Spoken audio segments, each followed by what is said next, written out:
Hello दोस्तों, आप लोग कैसे होंगे।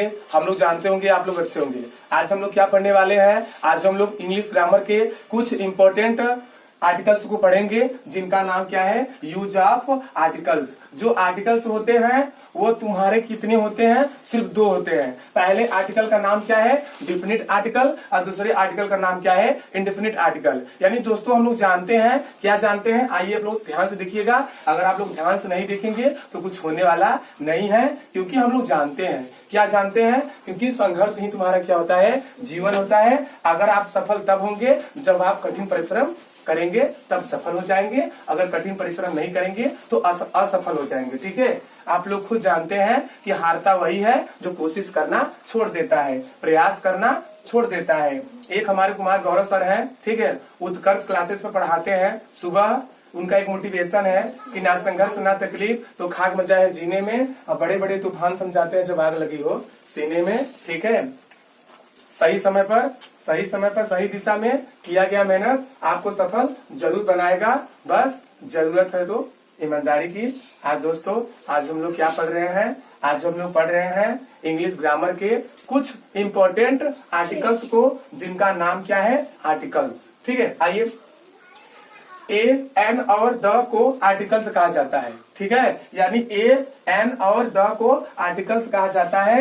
ए का प्रयोग कॉन्सोनेंट साउंड, जो कॉन्सोनेंट साउंड होता है उसको हिंदी में क्या बोलते हैं, उसको हिंदी में बोलते हैं व्यंजन ध्वनि। क्या बोलते हैं दोस्तों, व्यंजन ध्वनि। ठीक है, यानी दोबारा हम लोग पढ़ेंगे। ए का प्रयोग कॉन्सोनेंट साउंड से शुरू होने वाले शब्दों से पहले होता है, जैसे a book, a girl, A cow, A kite आदि तुम्हारे क्या होते हैं, ए आर्टिकल होते हैं। ठीक है, आइए। एन का प्रयोग वावेल साउंड को हिंदी में क्या बोलते हैं, स्वर ध्वनि बोलते हैं। क्या बोलते हैं, स्वर ध्वनि। यानी दोस्तों हम लोग जानते हैं कि साउंड को हिंदी में क्या कहते हैं, साउंड को हिंदी में आवाज बोलते हैं या ध्वनि बोलते हैं। ठीक है, आइए हम लोग दोबारा पढ़ते हैं कि एन का प्रयोग वावेल साउंड से शुरू होने वाले शब्दों से पहले होता है, जैसे एन एग मीन्स क्या होता है दोस्तों, अंडा होता है। An egg, an elephant means क्या होता है,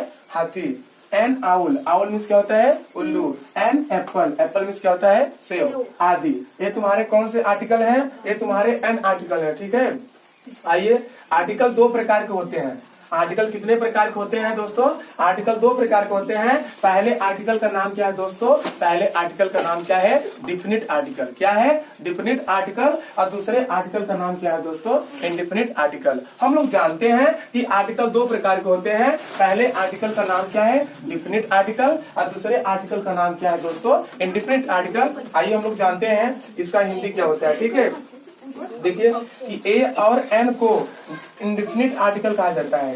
ए और एन को इंडेफिनिट आर्टिकल कहते हैं और द को डिफिनिट आर्टिकल कहते हैं। ठीक है, आइए। डिफिनिट आर्टिकल को हिंदी में क्या कहते हैं, डिफिनिट आर्टिकल को हिंदी में क्या कहते हैं, निश्चित उपपद कहते हैं। क्या कहते हैं, निश्चित उपपद कहते हैं। इंडेफिनिट आर्टिकल को हिंदी में क्या कहते हैं दोस्तों, अनिश्चित उपपद कहते हैं। आज दोस्तों हम लोग क्या पढ़े हैं, आज हम लोग पढ़े हैं यूज ऑफ आर्टिकल्स। आर्टिकल्स हमारे सिर्फ 2 होते हैं। पहले आर्टिकल का नाम क्या है दोस्तों, पहले आर्टिकल का नाम क्या है, इंडेफिनिट आर्टिकल।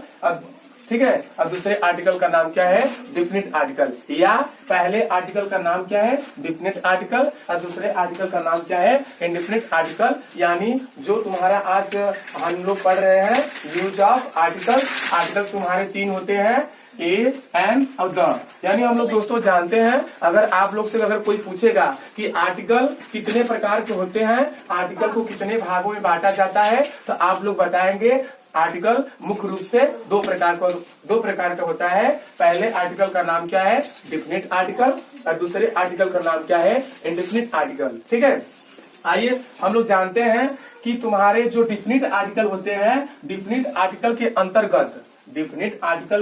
अंतर्गत तुम्हारे क्या आते हैं, द आते हैं। क्या आते हैं, द आते हैं। और इंडेफिनिट आर्टिकल के अंतर्गत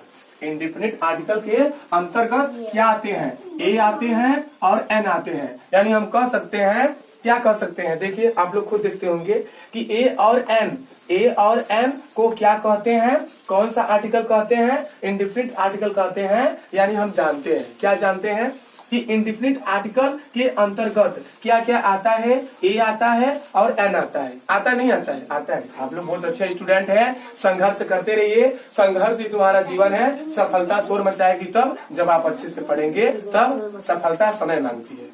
अगर आप लोग संघर्ष नहीं करेंगे तो हार जाएंगे, अगर संघर्ष करेंगे तो जीत जाएंगे, क्योंकि हम लोग जानते हैं कि संघर्ष ही क्या होता है, जीवन होता है। हारता वही है जो प्रयास करना छोड़ देता है, कोशिश करना छोड़ देता है। ठीक है, आप लोग अच्छे से इसे पढ़ेंगे। अगर याद नहीं होता है तो कॉपी कलम लेकर इसे बार बार रिवीजन करेंगे और बार बार प्रैक्टिस करेंगे। लेकिन दोस्तों ये भूलिएगा नहीं, इसको नहीं भूलिएगा, ये बहुतय है। बहुतय मतलब कतई जहर ट्री। ठीक है, आप लोग जानते होंगे, ये वेरी वेरी इंपॉर्टेंट है। व्यंजन ध्वनि, व्यंजन ध्वनि को इंग्लिश में क्या बोलते हैं, कॉन्सोनेंट साउंड। ठीक है, स्वर ध्वनि, स्वर ध्वनि को इंग्लिश में क्या बोलते हैं, वावेल साउंड। साउंड मीन्स क्या होता है दोस्तों, आवाज यानी ध्वनि। साउंड मीन्स क्या होता है, आवाज यानी ध्वनि। ठीक है, आप लोग इसे अच्छे से पढ़ेंगे और अच्छे से याद करेंगे। बाकी अन्य वीडियो में मिला जाएगा। आज के लिए इतना ही। Thank you for watching.